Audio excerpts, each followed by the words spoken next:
Welcome to everyone joining us on Cyber JA today. The place where we discuss and share all things having to do with cybersecurity and GRC. And for many of you, no doubt you're actually anticipating this moment. To having this conversation. Welcome to everyone joining us on Cyber JA today. I think there is a feedback. Okay.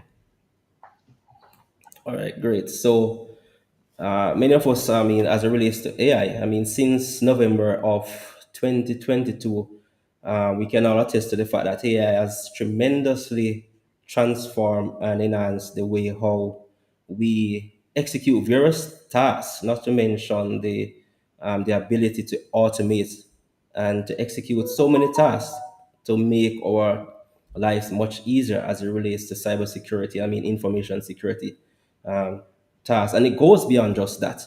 Not to mention the power that of ChatGPT in itself. The amazing part about AI is that once you understand how to leverage this tool, it work wonders. That's the key thing, being able to leverage this to the best of our abilities. So we are pretty much going to be introduced to a customized version, of ChatGPT, if we want to look at it from that perspective, that has been and continues to be trained to specifically help with, information security professionals, um, a cybersecurity professional with just about anything that has to do with ISO 27001 ISMS standard in itself.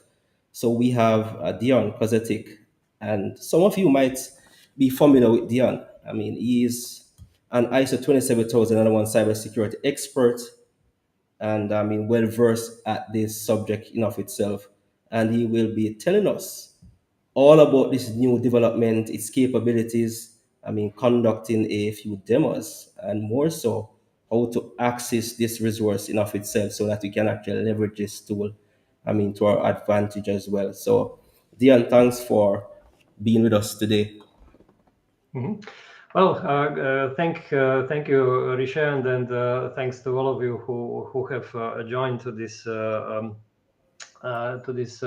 And yes, so today I'm going to speak about how to use these AI tools, AI generative tools, to actually implement ISO 27001, the cybersecurity standard. So let me first make a short introduction about the standard and what it actually does. So basically, ISO 27001 is the leading international standard for complying with cybersecurity, let's say, requirements.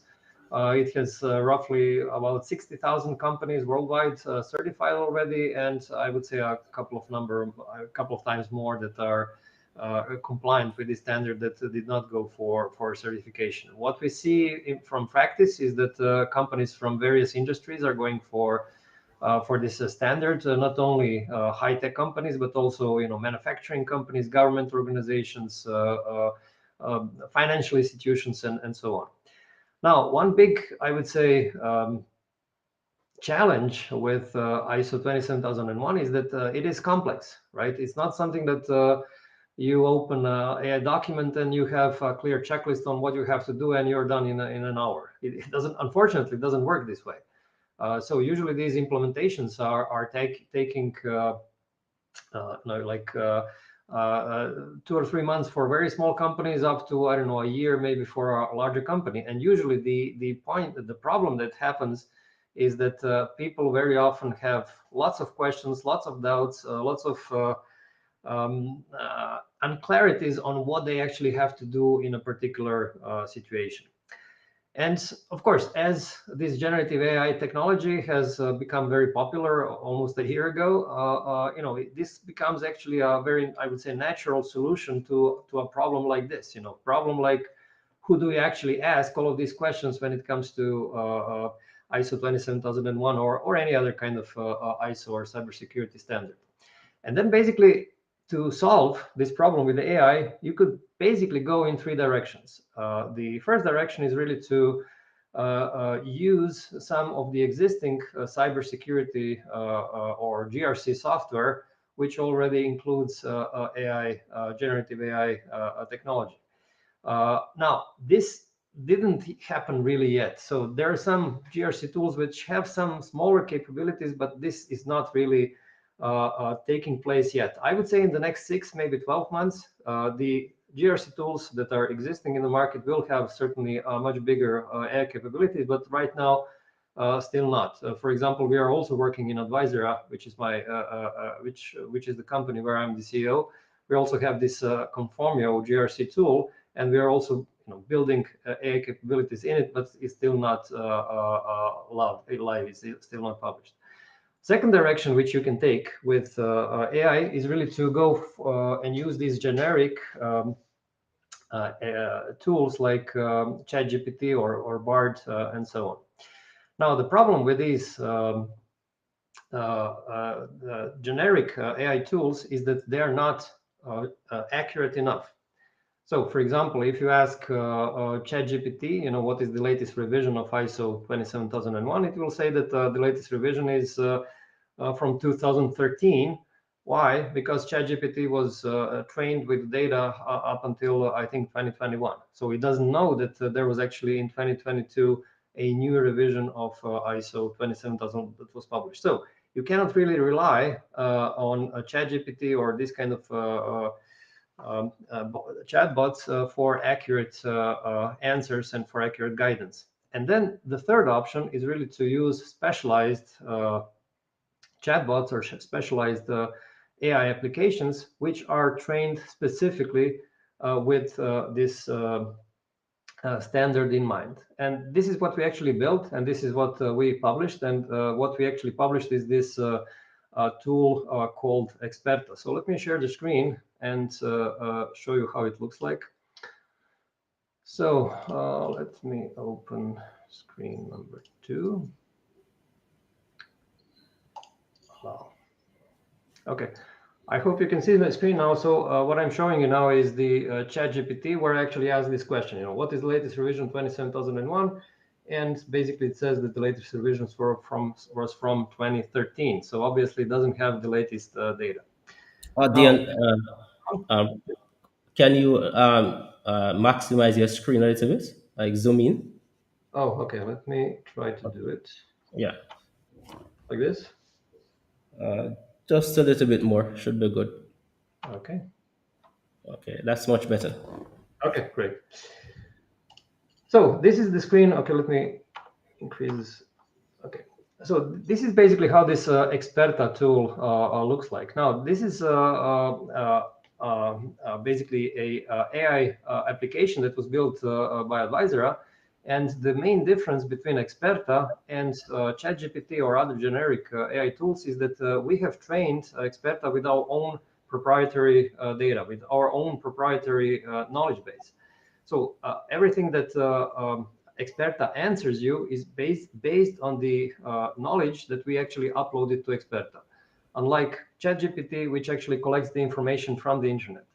The problem with actually collecting all the information from the whole internet is that you don't know actually what is correct and what is not correct. Whereas here in Experta, we actually control the source. Therefore, the output is also much more accurate. So if you ask Experta what is the latest revision, version of ISO 27001, it will answer that this is the 2022 revision, which was published on October 25. Okay. Now, of course, it's not the point that you actually ask Experta these kind of generic questions. The point is that you actually ask much more precise questions. And what we actually found out is that when it comes to companies implementing the standard, they're interested in a couple of areas. So first area is how to implement the standard, what are the steps and what are all the details. Second is how to prepare for the certification audit. Third one is how to prepare the documentation. Fourth one is how to use it for training.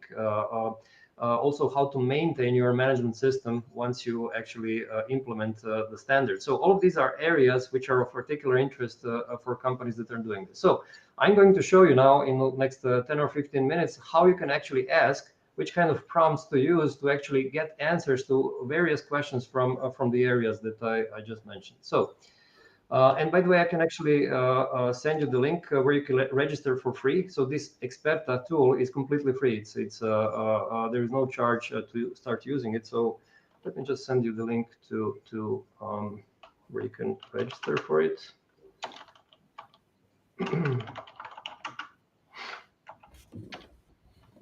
Okay. So Rishi, I've sent this as a private message. I'm not sure if you can forward this Sure, message. I will. I will be adding this to the stream itself. Okay, great. Okay, great, thank you. So, for example, let's say that you want to implement the standard and you want to, let's say, organize a project. So you can simply ask questions like, who should be the project manager for ISO 27001 project? Okay. And then you get the answer. In smaller companies, this could be someone that also performs the role of security officer, whereas larger companies who could have a professional project manager and the security officers separately. Okay, so these kind of things. Or you can ask a question like create an agenda where ISO 27001 project is presented to the top management. Let's see what it answers. Okay, and here you get the answer. So what they should know, what you should present them, and so on. Or you can ask questions like, what are the steps in ISO 27001 implementation? And then you get the list of all the steps. But you can of course ask for a particular step how to implement. So how to implement risk assessment and treatment. And then you get the details of how actually to do this risk assessment and treatment. You can actually also ask questions about implementation of controls, how to implement control for data loss prevention. Let's see what it answers. Okay, and it gives you the answer. So in order to comply with control A.A.12, data leakage prevention, you might implement the following. And then it tells you, okay, technology-wise, organization-wise, people-wise, and so on. Now, if you're interested in building documents, then you can ask questions like, what are the mandatory documents for ISO 27001? And then it gives you all the documents that you need to be compliant with the standard. So scope of the SMS, information security policy, process, statement of applicability, and so on and so forth. So you have all the elements here. And you can also ask what is the structure of a particular document. So what is the structure of statement of applicability? And it gives you the at the minimum, the statement must include the following elements, and then you have these elements, okay? And then as a good practice, you can also include something else, and so on and so forth. You can also ask questions like how to document clause for context of the organization. So you can actually go clause by clause and then ask questions on how you can actually comply with this clause, and then it gives you exactly the documents that you need to cover for each of the clauses in the standard. Dion, just a quick question. Is this something for someone who is new to ISO 27001, or is it for someone who is already familiar and they want a quick guidance? Yeah, so basically we are intending this for, I would say, at least three audiences, right? One type of an audience is someone who has no idea what the standard is and wants to learn about it, okay? So basically, these people will ask very basic questions, like what is ISO 27001? Why would I need it? What are the basic things I need to know, and so on. So this is one type of an audience. The second type of an audience are companies that are already implementing the standard. And it doesn't matter whether they're using some kind of a tool or not. This is a kind of a complementary tool to whatever software they're using for ISO 27001. Because typically what we know from practice is that all of these existing software solutions are not having this kind of conversational capability. Okay, so even though if you're using, let's say, our own Conformio, you can also use this Experta as an additional source for answering any questions. Now, the third type of an audience are actually consultants. Because there are many consultants that are working for ISO 27001, and then it can actually also in some, I would say, advanced version of Experta can also help them because it can actually increase the speed of whatever they are doing. So I would say these three audiences are the most, our targeted audiences when we were building this tool. Okay. Yeah, I see that some questions are also coming in, so I'm not sure if, let me see. Actually, I can't see in my screen the whole question, so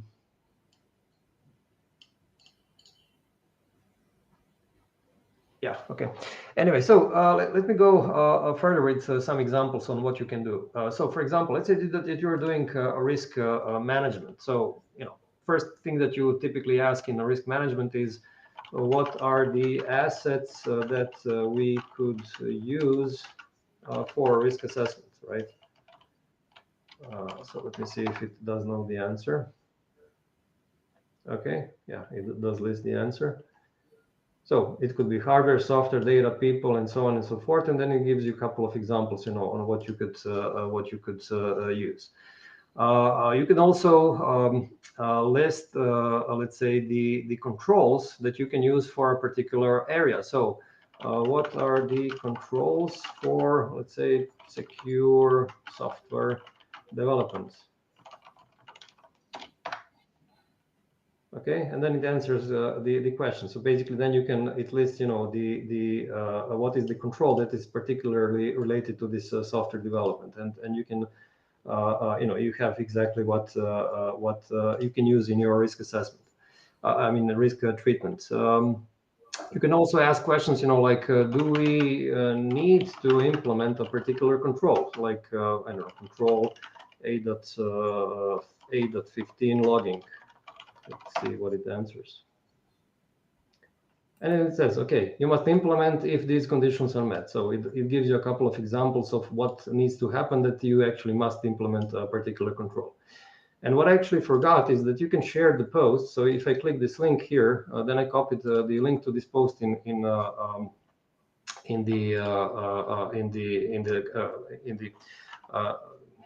how do you call this, clipboard, and then I can actually share it. So I'm sharing actually this link now through this private chat. So if you can also share this with the audience, so that basically when you click this link, you will actually see directly this answer that I was putting now on the screen.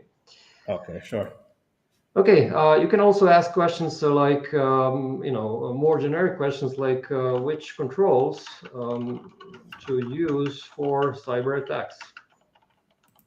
So you can also get some ideas on which are the most applicable controls for, let's say, cyber or something else. And it gives you then the ideas of, let's say, a dozen or so controls which would be relevant for cyber attacks. So this is for risk management. Now, if you want to do internal audits, you can also help yourself with for example, listing or creating an internal audit checklist. So what you could do is simply, first of all, list all the 93 controls from the standard. So like, okay, list controls from Annex A. Okay, and then you get the list of all the 93 controls. And then you can say, okay, how to structure the internal audit checklist. Okay, I have some typos here, but never mind, it understands what I wanted. So anyway, it gives you the structure, what you need to have as part of the internal audit checklist. But you can also ask some more, precise questions like what evidence to look for clause 6.1 of ISO 27001. So when you're actually doing the internal audit, you want to check, what is exactly how the company, if the company has complied or not. And it also answers the question. So during the audit, the auditor will check the following things about the clause 6.1. 6.1 is about risk assessment and treatment, and it gives you actually all the things that you have to check if you want to check if a company is compliant. You can also go with, when you find some non-conformities, you can actually ask Experta to write you the text of the non-conformity. So let's say that you have a non-conformity, and you would say, okay, in 100 words, write a non-conformity for a company that does not have training records. So let's see how it does. Hopefully it does answer. Okay, here it goes. So basically it has written a non-conformity for you. The company does not have adequate training records according to the clause this and this and this, and so on and so forth. So basically when you write an internal audit report, you can simply ask Experta and you get the whole thing already. So this is about internal audit. Now let's go, if you want to prepare for the certification audit. Let's say that you're in Just, stage. just a quick question I'm seeing, Dion. This AI tool itself is actually in sync with the latest standard. You're Yes. saying, unlike generic, maybe Chat GPT, you're saying. Correct. Yeah. So Okay. what we did is we in Advisor, since we are in this business for already a long time, we have built, I would say, a substantial knowledge around this standard. And what we did was build a big knowledge base where we try to predict every potential question and answer that can that can be asked about ISO 27001. So we filled everything into this big knowledge base, and then the answers that you actually see from Experta are actually pulled out of this knowledge base. Now, of course, we focused on the latest revision of the standard. So if you ask, okay, what is the control for backup? It will actually give you the number for the latest revision, so 8.13. So if you know the standard, that you will know that this is the latest revision, 2022 revision, not the previous revision. Okay. You could also try to ask, I'm not sure if it's going to answer properly, but you can actually ask what was the previous revision. So let me see how it works. So for control, for backup control, what is the ID or control number, control ID from the 2013 revision? Let me see if this answers. Oh yeah, it does actually. So control 12.3.1 is the control ID for the information backup from the 2013 revision. So it does also answer questions if you ask it specifically about the 2013. If you don't mention the revision, then it will answer by default on 2022 revision. Good. So if you're now getting ready for the certification, then a different sets of questions come up to the mind. And let's say you want to see how to choose a certification body. Okay, and then let's see what it answers. Okay, here are the 3 most important criteria for choosing a certification body, and blah blah blah. Okay, and how to prepare for a certification audit. Okay, then it basically tells you, okay, first you have to finish the implementation, then you have to do these last steps before you go for the certification, and then you have to go through these stages, and then a couple of examples. You can ask, also questions like, what will the certification auditor look for? Let's say management review. Management review is one mandatory part of the standard, and you can actually ask what the auditor will be looking for in regards to the management review. And these are the 5 things that the auditor will be looking for. Or when speaking about, let's say, backup, you can ask what kind of evidence we need for control 8.8.13 backup. and then it gives you the information, exactly what the auditor will be looking for when it comes to backup. Now you can also use this kind of a chatbot for training, right? So you can like create a curriculum for a training. So let's say you write something like create topics for an ISO 27001 training, and then let's see what happens. Here it goes. So it gives you, a dozen or so ideas of, how to what topics really to on how to create a training, which topics. But it can actually, you can go a step further and ask actually to create a script for you. So let me see if this will work. So create a script for a training on okay, management review. Okay, without a question mark. So let me see if it understands what I wanted.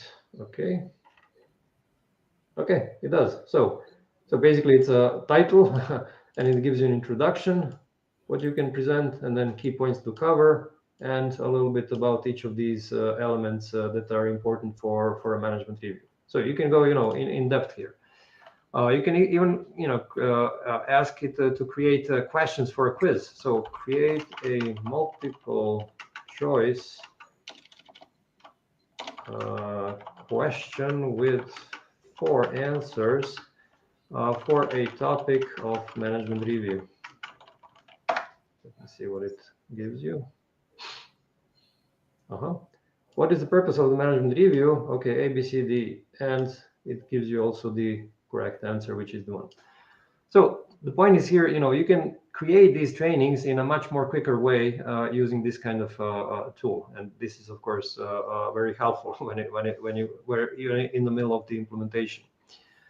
Now, if you go for maintenance, I mean, once you get certified, you also need to maintain the ISMS, the Information Security Management System, and then you can ask several questions. Which records do I need for this or that, or I don't know, how often to perform management review. So this is basically part of the maintenance, and then it should give you a clue. Okay, at least once a year. Yeah. So basically, this was a kind of a very quick overview of really, how this software works. And again, both for beginners and for companies that are already implementing the standard, no matter which kind of tool they're using. Also for consultants, this is something that is quite useful for any of these audiences. And the point being is that, of course, we will build this tool further. We're not going to stop only at 27001. We will build also this for other ISO standards like 9001 and 14001 and everything else. And we will build some other features. So this question and answer feature is, of course, very useful, but we will go further into using AI to build documents, to create documents, also to review documents, to update documents, to let's say the latest revision of the standard, and so on and so forth. So this is, I would say, only the very beginning of what you can do with AI. And I must say, we are very excited with how this whole thing works and what you can do with it. Sure. Definitely. I mean, the community for sure definitely will appreciate a tool like this. I mean, having general information at times can actually send you off on a particular tangent, especially if you are not well versed on the standard itself. So when you have a tool that is actually built surrounding this particular standard, then it definitely puts you on the right track in terms of, I mean, getting that certification, maintaining that, I mean, certification, and all that is required in between that overall process. So, I mean, are there any maybe challenges or things that persons might experience in terms of using this, I mean, tool that is expected?